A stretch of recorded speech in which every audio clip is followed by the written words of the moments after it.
All right, welcome back to the podcast. I am joined today with a fellow psychiatrist, Pooja Lakshmin, and she is someone I've known for a while on social media.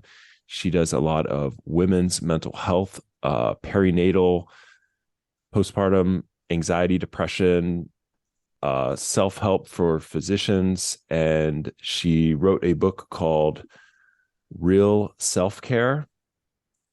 And so it was a good time to finally get you on the podcast. So welcome to the podcast. It's so great to be here, Dave. I'm so excited that we're finally getting to be face to face virtually. So I'm excited Yeah. for this conversation. Yeah. It's like when I started reading your book, I was expecting something very different. And I was almost like shocked by some aspects of your story. Um, and I like, for example, like right in the beginning where you're talking about being a part of that, what sounded like a cult for like 2 years and really looking for self-help in the extremes. Um, yeah. Do you want to mention anything about that? Or is that it's probably not the Yeah. best place to start, but it was like, No, it's funny because as I was writing the book, and I'll say for folks that are just meeting me for the first time, like Dave was saying, I'm a psychiatrist, a board certified psychiatrist. I'm a clinical assistant professor at George Washington University. I graduated residency in 2016. So I've been practicing for we're in 23 now. So like 6 or 7 years. And I have a private practice in women's mental health, but then I also supervise at GW. We have a clinic called 5 Trimesters. And in about 2018 was when I started my Instagram account and started doing this social media thing as a psychiatrist. And that's when Dave and I connected. And my Instagram account, which is what led me to writing for the New York Times, which then led me to getting this book deal. And so that's like that's my professional identity now. And I'm 39 years old, but a decade ago when I was in my late 20s, I blew up my life basically. And I started the book with this in the introduction because I kind of just wanted to put it out there as like, this is where I'm coming from. And my parents are Indian, they're immigrants. I, prior to that point, was like, I did all the good Indian girl things. My dad's a doctor. He's an anesthesiologist, which is funny in itself, me being a psychiatrist and he said once to me, he's like, I really love patients when they're asleep. oh, yeah. I went to the Ivy League schools. I went to med school. I became a doctor. I got married. And then at about like 27, 28, I was a PGY2 in psych residency. And it was sort of like, okay, I've checked off all the boxes. I've done everything that I'm supposed to do. And so now I can be happy. Like, let me try and be happy now because I did all this stuff. And I found, I didn't know how to be happy. Like, I didn't know what to do because I was so empty inside. I had just focused so much on like all of the achievements, which I think, especially for someone who's in medicine, like, like, right. It's like, you're just going on that treadmill, on that conveyor belt. And you say to yourself, oh, like, well, after med school, I'll be able to have fun. After internship, after residency, after fellowship, right? And it never comes. So I was in that place. I didn't know how to be happy. And then as a resident in psych, I was just really disillusioned because, I thought that I was becoming a doctor to really help people, right? Like, just why most people go to med school.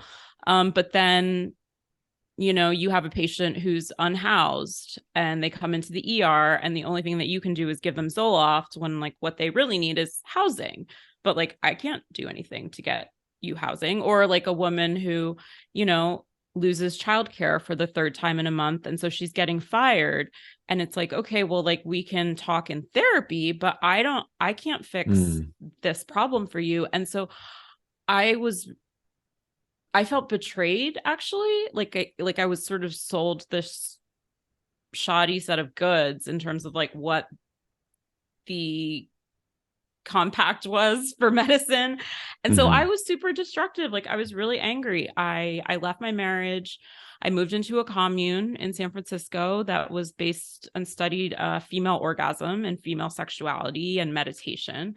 And then pretty soon after moving into that commune, I dropped out of my residency program. So, you know, my Indian parents were like really, really happy with me. And all of my friends, you know, and I had been like valedictorian in my class. And so, you know, everyone's like, what happened to Pooja? Wow. But it was like, I was so angry at traditional medicine, at mainstream medicine. I was like, I'm just going to go to the other side. I'm going to go to this like woo-woo spiritual wellness world, and I'm going to find the answer there. Like these people are pure, right? Like these people actually know. And what I found after those 2 years was like, no, there's just as many hypocrisies, there's just as many contradictions. You can never find the answer outside of yourself. Like you have to come to your own answer. Can we like slow that down? Because I'm like, okay, how are you like, because I'm like really interested in cults and brainwashing and the seduction into that, because I feel like, and I think for those of you who are wondering how this applies to self-help, like there are so many seductive solutions to self-help that are really commercialization of, you know, pain and suffering. And I think you speak to that, and we're going to get to that. But I think like there's something about like, yeah, as I listen to it, I'm like, yeah, there's something nice about this fantasy of like, I'm going to leave all this medicine stuff and just, you know, do something very different. There's something, yeah, I don't know. What was like anything more about the seduction of how you were pulled into this, or like what that taught you? Yeah, like some of the deeper layers are, so when I was a resident, right, that PGY 2 year for psychiatry is a really rough year, right? Like it's like you're inpatient, you're taking care of some of the sickest folks, and it's psychologically, I think, as a trainee, that's a really rough year. And we had a patient who died by suicide on the psych unit where I was training, and that hit me really hard. And then the other thing that happened in my program, and this isn't like specific to that program, like this is like, this happens everywhere, right? Is there was a resident suicide at that program. And I remember thinking at that time, like, I was just like, what is this? Like, here are people at this prestigious place. Like, we worked so hard to get here, and we're miserable, you know, to the point where like we're killing ourselves. Right. And then we're also seeing patients that are like suffering so much. And like, I just felt so hopeless. So what happened is to make sense of that, I had to completely demonize the whole medical establishment in my eyes, and then choose the thing that was like the exact opposite. It was essentially kind of like splitting, you know, because I had to like make someone the bad guy, and then I had to find the quote unquote good guy. And this group, they were connected with a research lab at Rutgers in New Jersey, which is one of two neuroscience labs in the world that studies orgasm using fMRI imaging. And so I spent 2 years with that amazing research team, like getting to learn how to do fMRI imaging and like the sensory cortex and, you know, climax and orgasm and, you know, all. So it was like, there was like the science aspect to it that really spoke to me. But ultimately I think the seduction comes in like demonizing something, whatever the place where you felt betrayed, and then something else is sort of like rescuing you, but ultimately then you find out that like there isn't like an external rescue. You talk about how like initially you weren't kind of allowed into the inner circle, and then you talk about later in, and this is a small part of your story, I know, but you talk about how the FBI got involved eventually, and I looked it up, and it seemed like there might have been some prostitution going on, or I don't know what actually was the truth of it. But yeah, was there a moment when you were like, oh, this is an unhealthy culture, but I've been led to believe it was a lot more healthy than it appeared? Yeah. So I was with the group only for 2 years in 2012 and 2013. And I didn't find out about any of that FBI stuff until 2018 in Okay. the media. I found out in the media. Yeah. So all of that. So when I left the group in 2012, 2013, I was leaving from a place of, I thought I had failed my spiritual mission. Oh, Yeah. you, huh. So Did, I didn't know, like, I found out about just how dark all the stuff was in the group with the rest of the world.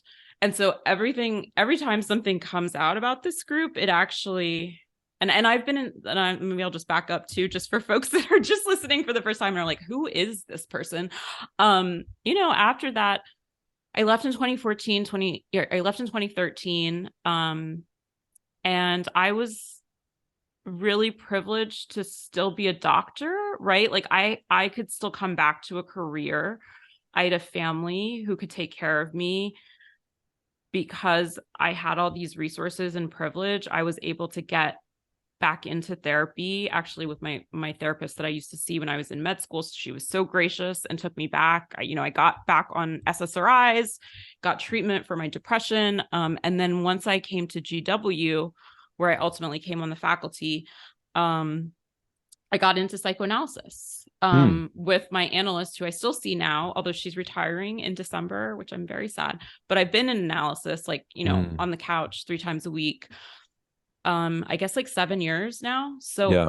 I have spent a really long time unpacking all of this and processing this. And another kind of shout out along with my analyst who is in DuPont Circle. One of my mentors in medical school was Salman Akhtar, who is one of the big, most famous psychoanalytic people. He helped me so much during that really dark time. Like after I left the group, he sort of held my hand and guided me back to medicine. So all that to say that I found out with the rest of the world how dark things were. And each time something comes out in the media, it is a whole nother kind of aspect of my own internal processing. Oh, yeah. And in the book, I write about the fact that one of the things that I've worked on in my own psychoanalysis is what it means that I was a doctor, physician with them for 2 years, speaking publicly on their behalf and legitimizing this group, which I believed in at the time. I believed in the practice that I was doing and that they were, kind of propagating. And it's still really hard for me to use the word victim because I feel like it just comes with so many connotations. But I think there's so many layers there. And I guess it's still hard for me to think about the fact that when I left, I really felt like it was like leaving a religion, Yeah. it was No, that feeling where absolutely. you feel like you have failed and you were supposed to have this, you were supposed to be strong enough to fulfill your calling and you didn't. And Yeah. so now you have to pick up and, so. Yeah. It's just, I have chills even talking about it right now. So maybe we'll move on to something else, but. One thing I'm noticing, and I think it's like you've done so much work that this is not your identity anymore. Yeah. And your identity is really, I think you share this in the book because it's like, hey, I've really searched. Like I've really, really searched. Like no one can tell me and like pull over some gimmick on me at this point, because I've seen both sides. I've seen how charisma and how, charismatic people, maybe people that are more like dark triad narcissistic people, like can pull over, you know, can pull things on us. But my identity is not that stuff. I don't see you and your identity at this point as like that's why it was so shocking to me when I read this. And I was like, oh wow, like this is someone who's really suffered in a way, because it's like Mhm. when you go through something like that, it's like, wow. Um, And I think maybe the lesson, or like one of the takeaways that maybe is helpful for folks, is so that when I came back, right, to medicine and GW, and I graduated in 2016, and at GW we have this clinic called 5 Trimesters, which is a perinatal psychiatry clinic, and I was recruited to come on faculty and be a supervisor in this clinic, and then also to be the associate program director for the residency. And so all of these things are like super flattering, right? It was like, oh, dream job, right? Like this is what I'm getting to do. Because I had that experience in my past, I was able to come back to medicine without losing myself to it again. So it was like I was offered these jobs and I was like kind of given all of this flattery and, seduction, maybe even like in academics. And I stayed for 3 years on full-time faculty. But then I realized that actually being an associate program director is sort of a middle management position. it's a lot of work. It's a lot of work. I don't like disciplining people. Like, I don't like being the one that has to like yell at a resident when they're not doing what they're supposed to be doing.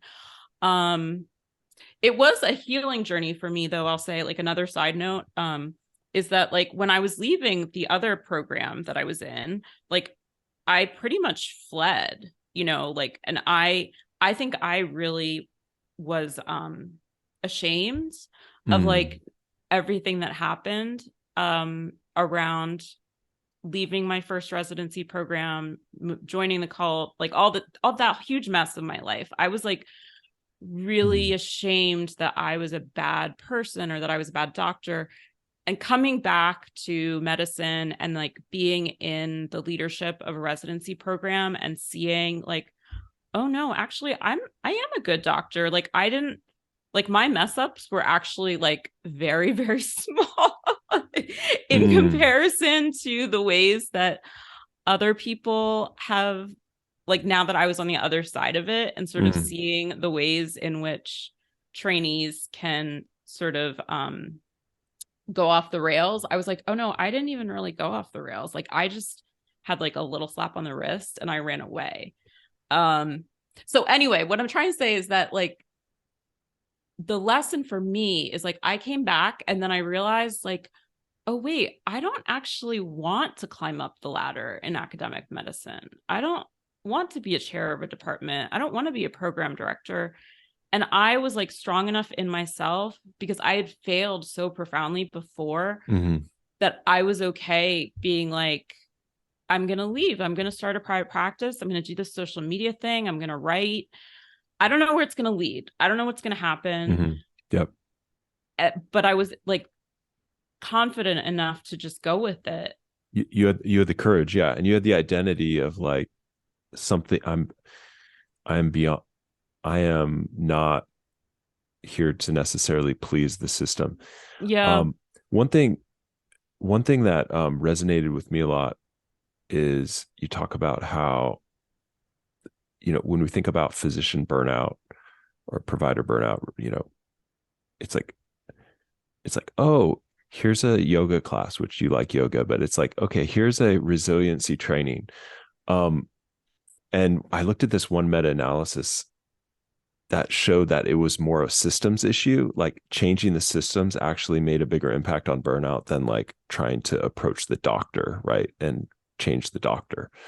And I think you speak to that a lot. Like, hey, there are these systems that we're in that are leading to us feeling burned out. Like, for example, when we were residents, PGY2, it's like, yeah, if you're working 60 to 80 hours a week with really suicidal, depressed people, like you're going to feel burned out. Like there's no way you're not going to. Or you talk about in other YouTubes I've seen, kind of like in this time of COVID, there's increased levels of stress and burnout. And with women, specifically, you talk about with pregnancy, there's increased levels. Yeah. So anything you want to say on that specifically, Yeah. just what you're seeing as kind of like, here's the problem that we're Yeah. facing. So my whole kind of thesis is that this is betrayal, not burnout, that it's social betrayal, that it's the institutions that have let us down. I wrote a piece for Doximity in 2018 that's called We Don't Need Self-Care, We Need Boundaries. And that was all about the fact that, right, a mindfulness lunch hour is going to do nothing for the fact that your hospital system doesn't have adequate parental leave for people that are having babies, right? Like, like, yeah, we can Yep. all like get access to this like meditation app or whatever, but like, no, actually what we need is like fair pay and like to be compensated adequately and to have our working conditions actually be humane and like, actually have like office space and like an actual like desk and whatever. Like it's like those are band-aid solutions. And so the way that I've framed it, not only for women's mental health when I'm working with my own patients in terms of pregnancy, postpartum, and the demands on, in particular, working moms and physician moms, right? Who are, some of the hardest hit when it comes to juggling the mental load and the double shift. But it also just universally applies to healthcare workers, whatever type of healthcare worker you are, because you're a caregiver and you're in a caregiving profession. And when the system that you work in is not taking care of you, it's the system that's broken. But instead, the solutions that we've been given is like, well, no, you need to be more resilient. No, you need to you need to go to yoga. And it's like, well, I don't need another thing on my to-do list. Like I already have like a completely overflowing to-do list. The last thing that I need is one more thing to do. And so the whole premise of my work has been to say the problem lies in the system. And as us as individuals, real wellness is about demanding change from these systems. And so then the next step is like, okay, well, then how do you actually demand change, right? So what do we actually do? And that work is the internal work, right? Like that's what that's what we go to therapy for, right? Like we go to therapy to understand what's ours and what's somebody else's, right? To learn how to set boundaries, to understand how to change your internal narrative so that you're talking to yourself with compassion, as opposed to just constantly blaming yourself for not doing enough, for not finishing the notes, for being behind on your inbox, for not getting the, responding to your voicemails, right? It's like, no, let's stop berating ourselves. And instead, let's recognize I feel this way because my employer is not treating me well and isn't supporting me. And I need more admin help. I need actual paid vacation, whatever the kind of working conditions are, that's the issue. And so when you're in conversation with yourself, centering that, and then from there, that's where kind of the hardest work is of like figuring out, okay, well then like what is actually really important to me? Like what are my actual real values? And that's what I was able to do like since coming back to medicine over these past 6 or 7 years of like building the career that works for me, where I like to call myself now, I'm a freelance psychiatrist is what I've been saying in that, I have a private practice, I do media, I have a company, Gemma, which is a women's mental health platform that I founded with other psychiatrist colleagues. So I'm freelance. I'm in control of my time. Yep. Yes, that means that I don't have a salary. I have to, make my own, right? Like make my own money through paid, whatever. But I have the freedom to say yes and no. I get to decide what projects I take on, what patients I see, what I do. And that was in line with my values because I'm somebody that really, really, really values autonomy. Yeah. And then from there, understanding like that's actually power. Like real self-care is about getting your power back, like totally fighting for it, right? Like, and we have to, as healthcare providers, like we have to fight for it because we're just in this like constant grind of like these systems and these corporations and these administrators. I hope that you don't get hate mail from me on this episode. Oh, no. Okay. I get hate mail without you. Okay. Oh, great. Okay, good. Okay, good. No, I rarely get hate mail. No. No, I think like, okay, like I'm totally with you. And I think this is like aspirational, I imagine, for a lot of people, but a lot of people feel stuck in the system. Like if you're in training, if you're a medical student, if you're a resident, there are people that are gatekeepers. And so I feel like my heart goes out, or like even like nurse practitioners, like it can be hard when like, okay, I want a good supervisor, but I just can't find one, So there's like, I feel like there's these environments that a lot of my listeners are in where they're probably listening to, and they're like, yeah, but how can I get there? And it's just like, Can I answer that? Anywhere. Yeah, please. Yeah.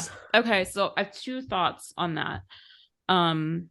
So the first is to acknowledge that privilege is real and that your starting place, and when I say starting place, I mean how much money you have, whether you have a partner. So for example, my partner, who is a white male, has a steady employed job with health insurance. So I was able to be on his health insurance and like take a pay cut to start a private practice, right? So like there is definitely ways in which some people have an upper hand, and like based on the color of your skin, your identity, what your family support system is like. So all that is true too. And I want to say that up front. The second piece is that I think there is a false illusion that it's going to be one decision or one answer that brings you out of that hole that you're in, when the reality is that it's actually hundreds of small little steps, and you just have to find the next one.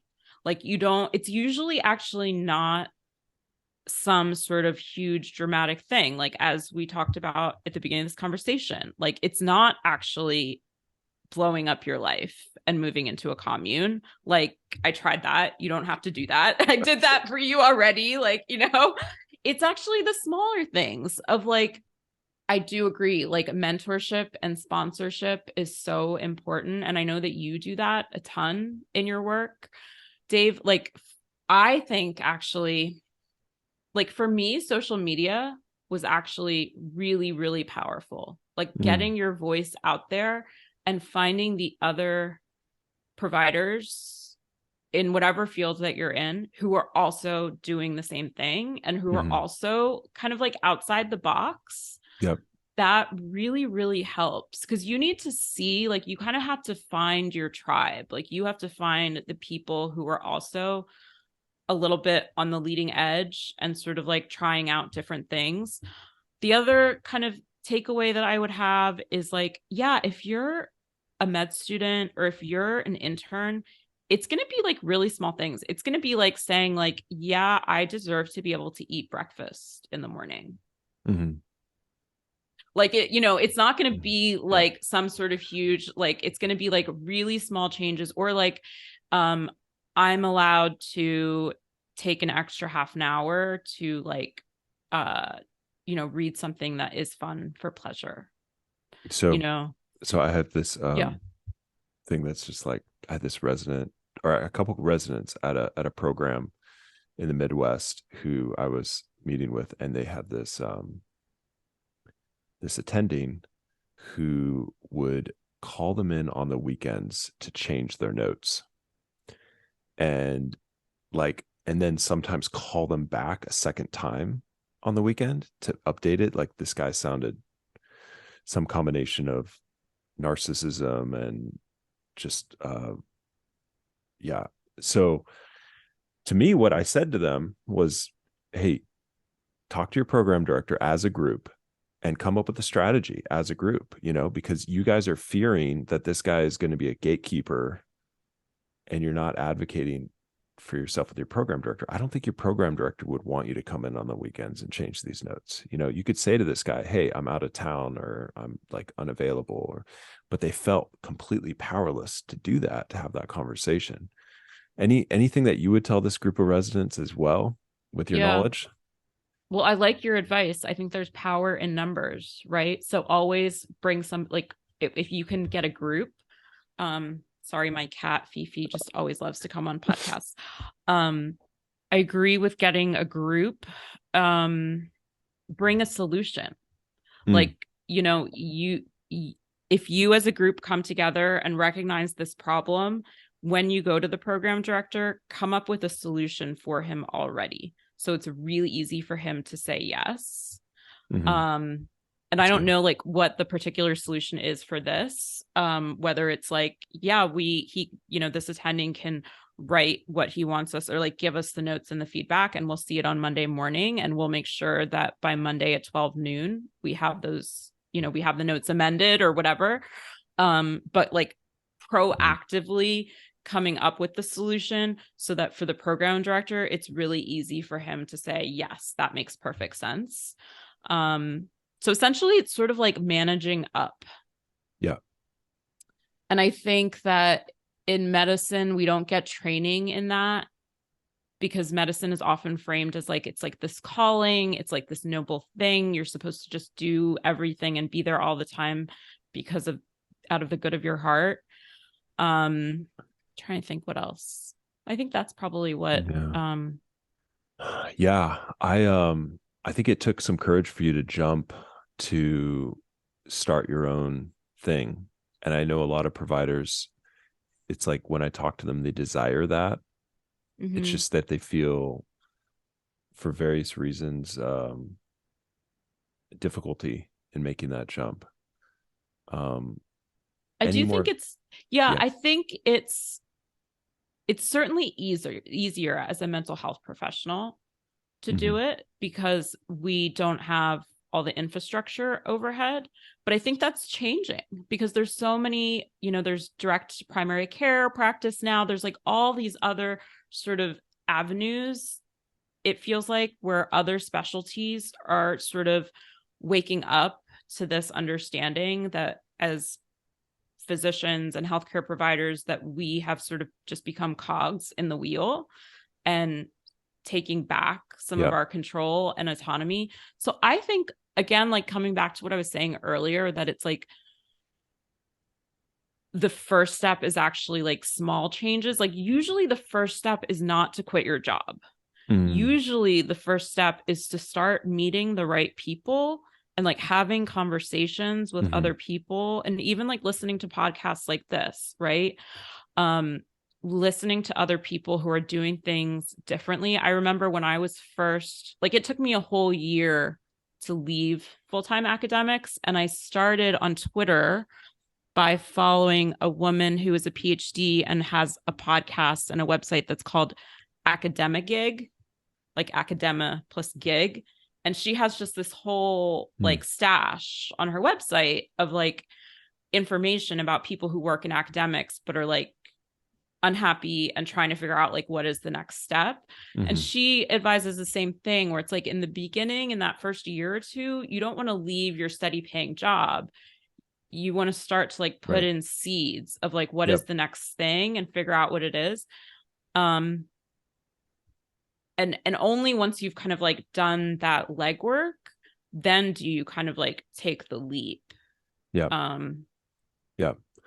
Yeah. I think I can resonate with that. Like I had started which I don't think I fully realized how valuable it would be, but I started the podcast like years before I left the academic gig that I had. And I moved here largely for reasons that I did not expect. If COVID wouldn't have hit, I wouldn't have gotten up and left to Florida 2 years ago.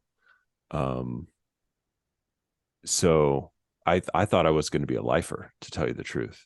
I thought I was going to be doing research, like I had a little research team and super invested in the residents, and I still teach the residents, but I don't like teach their psychotherapy groups. That's probably the only difference. But yeah, it can be hard to venture out, and I think it takes some courage.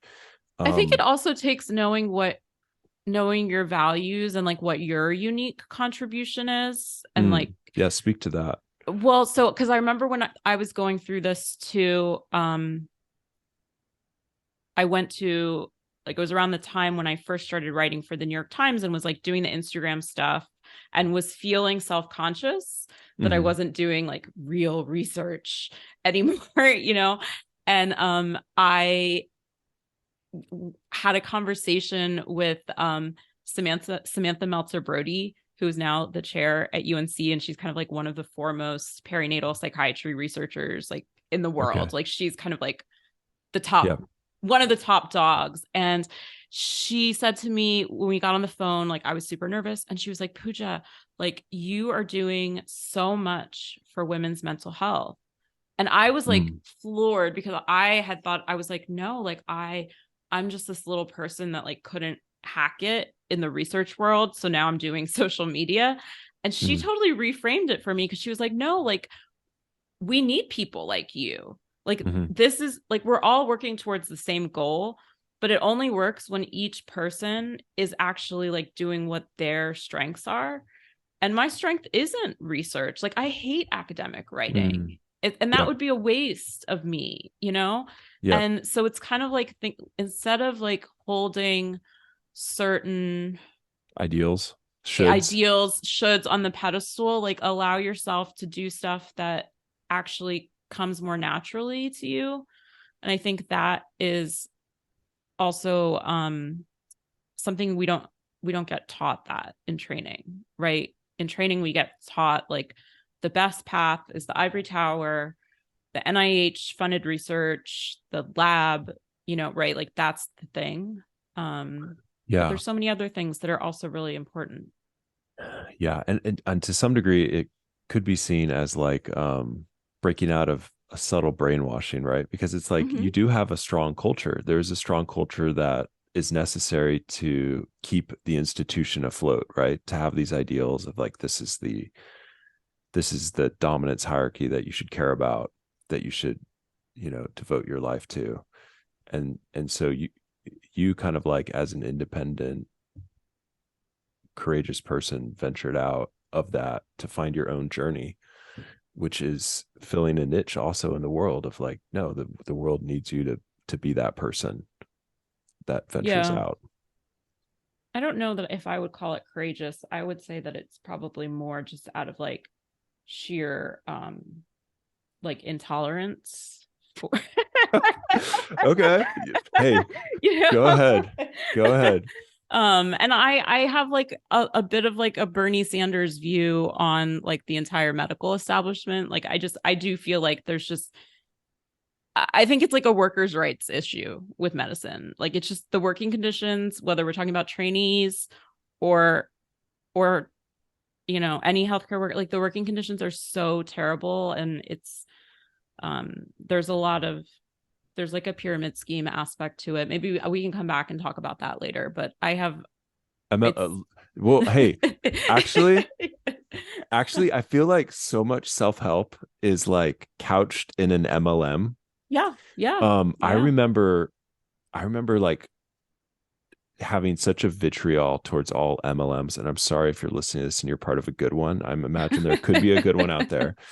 But I had a friend who was venturing into this MLM, and I like sat him down and almost lost a friend over this. Like I was like pleading with him because I just saw how it can consume your life, and it can give you very little reward for all the work that you put in.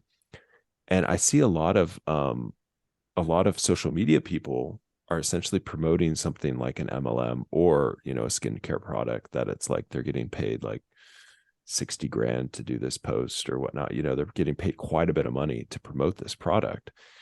And I think that people are tired of that. People want more authenticity. People, and it's like, I think people see through that so much more now than they did maybe 5 years ago. I don't know. Any thoughts on that? Like just the self-help, MLM, social media falsehood stuff that's out there.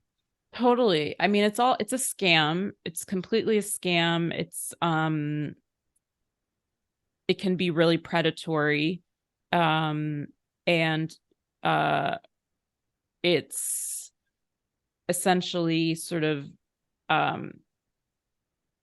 it's the way wellness and self-help has been commodified, right? It's all about consumerism. It's all about like buying something or selling something that is going to make you feel better, when the truth and the reality is that nothing outside of you is going to fix the problems in your life. And actually you are the only one that can fix the problems in your life. The thing that I think is actually really interesting is that it's hard for me not to see the parallels between MLM stuff and medical culture, you know, and like the conversations that I have when I'm mentoring, let's say med students who are having trouble matching, you know, and are kind of like, you know, they're on their like fourth try of like getting in. And it's just, it breaks my heart because it's just sort of like, you are in the prime of your life and you have sacrificed so much, and you believe, like you really do believe that once you get into a residency that everything is going to be better, when in fact it's just going to be so much more hard work, and it's going to be a totally different type of suffering. And like the only way that you'll be happy is if you understand that like you're allowed to live your own life, even if you want to be a doctor. And that's like, I struggle with that because I do think that ultimately the people who go into the healthcare profession are coming from like a more morally good place, you know, like most people who are coming into medicine are doing it because they really do want to serve. But there's a way that this system just is so masochistic.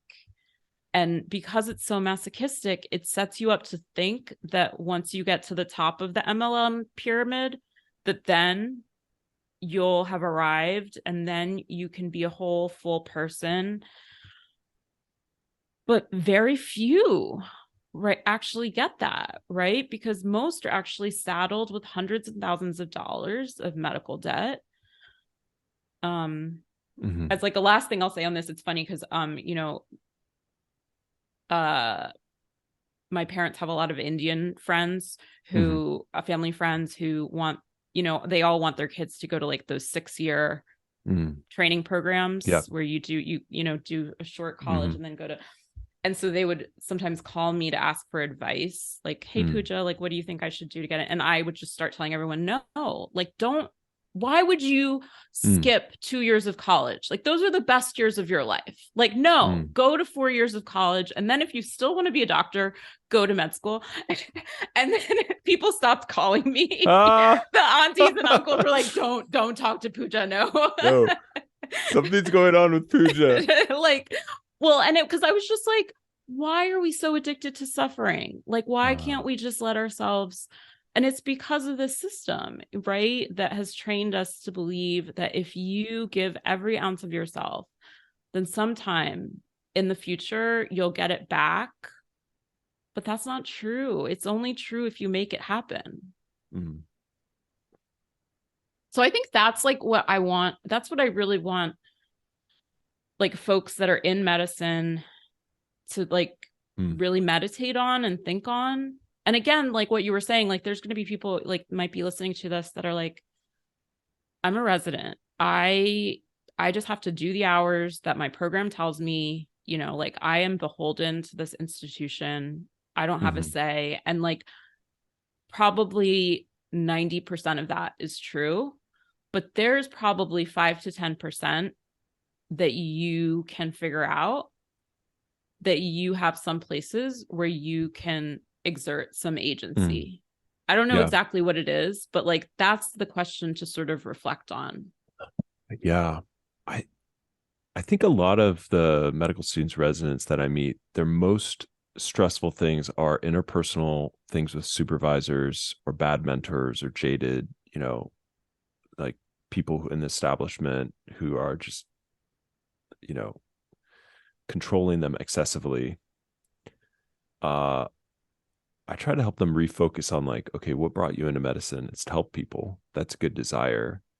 You can find meaning in that. I think what you're balancing that with as well is you can also find meaning in taking care of your own self and not feel guilty about that. I think guilt, like how do you overcome guilt in the perfectionism sort of striving of medicine, right? Yeah. And the guilt. So it's like I could say look for the meaning with the patients, but that could actually inspire more guilt. Well, I don't find it meaningful anymore because I'm so burned out. Yeah. I talk about guilt as a faulty check engine light. Like it's like a blinking light in your car where you know that everything's fine with the engine, but the light just keeps going. Like it doesn't actually provide any meaningful information. If you're a med student, you probably feel guilty all the time. Anytime Yep. you do something that's not studying, you Right. feel so guilty, right? Yep. And so it's like that's not a very helpful moral compass. You know, like what is that? That's not productive. The first time that I went to therapy, my chief complaint to the therapist that I was seeing was that I didn't have any hobbies. Like I didn't know what to do if I wasn't studying. My partner would now probably argue that I still don't know what to do if I'm not working. Okay. But that's a separate, you know. Now you're still working. You're just I'm still working in a different way. But I'm working on the things that I really find meaningful. So I guess like finding meaning, you're allowed to find meaning as a med student. I would also say maybe it's like thinking deeply on like, it's okay for your training to be a means to an end. Like it's okay to see it like to see it as like, okay, like I'm gonna have to jump through these hoops to get to where I want to go, and that's okay. Yes. And like and let me really actually dream. Yep. And consider where I want to go. And like the place that I want to go doesn't have to be the place that everybody else is telling me that I'm supposed to go. So that could even be in the context of like, I get DMs sometimes from people that are like, in psychiatry, like people that are like, I felt like I shouldn't be a psychiatrist, right? Like my parents wanted me to be a surgeon. My parents wanted me to be a pediatrician. And right, like that type of thing. So even in choosing what type of doctor you become or what kind of provider you become, like allowing yourself to like actually be the person who chooses that, like that's another form of agency, right? Yep. There's like an ideal, like I should, like my ideal was like initially orthopedic surgeon. But the more I did it, I was just bored. And so, yeah, I had to go through that where it was like, well, but kind of I remember telling a trauma surgeon, like he was talking to me about what I should do. And he's like, you should be a trauma surgeon. Whatever you do, don't be a psychiatrist, Right. And I was like, in the back of my head, like, yeah, I'm like this, this is the ideal, right? This is like, everyone has an ideal. And it's like, how do you find your own path in that and not like be able to block out enough of the voices, the external voices, the shoulds, the guilt, right? Yeah. I imagine your therapy was really helpful for that.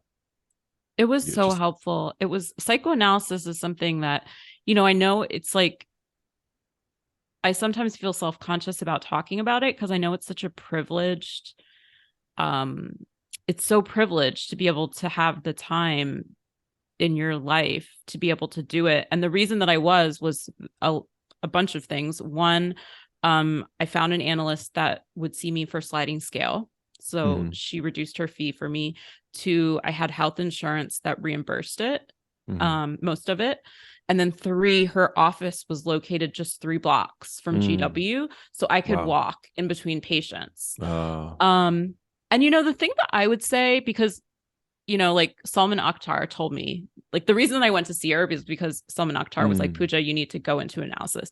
And like when Salman Akhtar tells you to do something, you're like, okay, of course. Right. And I had this like fantasized notion that like analysis would like turn me into some sort of magical shiny person, and it didn't actually.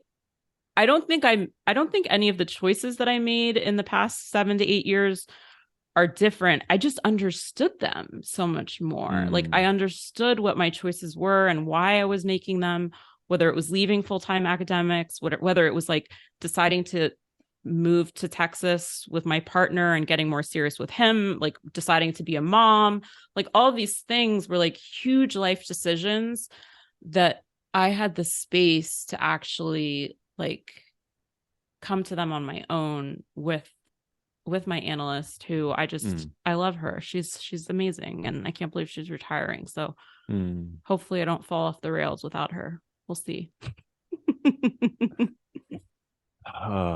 Yeah, it's frustrating to have.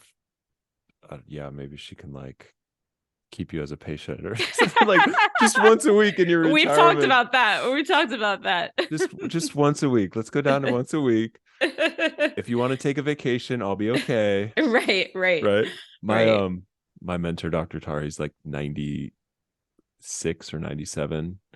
He's and like he still sees some clients. So maybe she could There's see hope. There's hope. Yeah.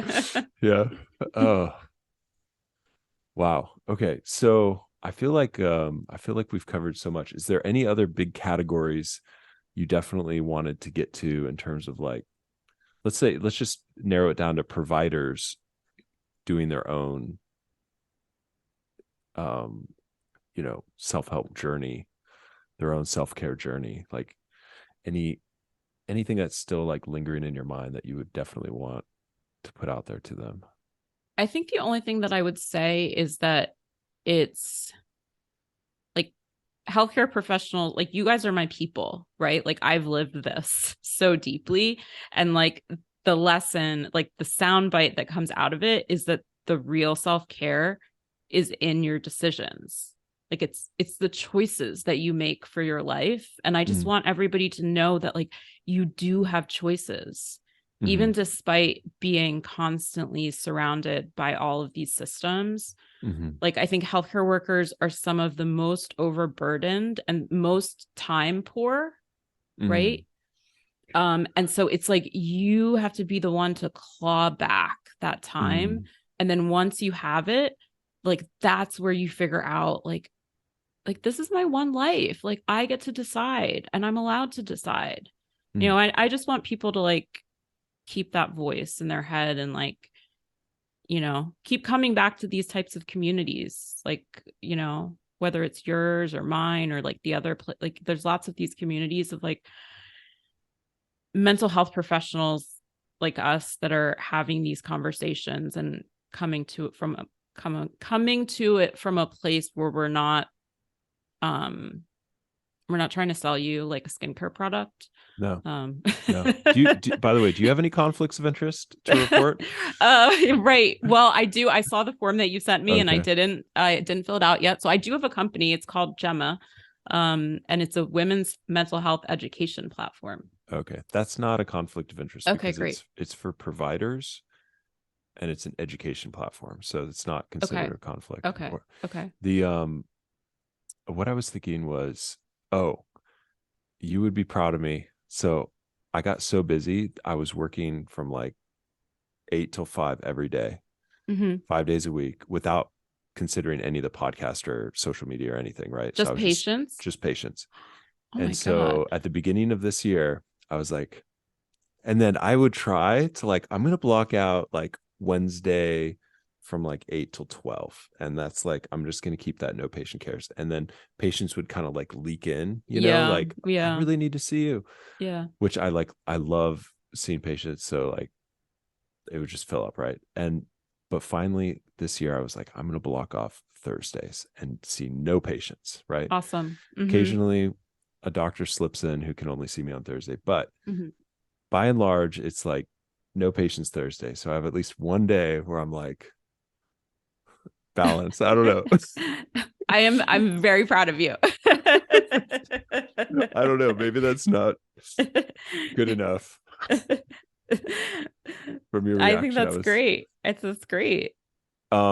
Hey, this is awesome. We're gonna have to have a part two because I feel like we're barely scratching the surface of so many things that we could talk about, like women's mental health, how your approach to postpartum depression, postpartum anxiety. So if you're in the audience and you want to hear more, let me know. Shoot me an email, questions that you would ask next time, and I'll have you back. So thank you so much for coming on. It was such a pleasure to be here. I'm super excited to come back. I'm already ready for conversation number 2. And for folks that are listening, you can find me on Instagram at Pooja Lakshmin. And then my company Gemma is gemmawomen.com, GEMMA women. And you can get my book too. So thank you. I'll put those all in the show notes. Awesome. Those 3 things, and in the article that goes with this as well. So thank you.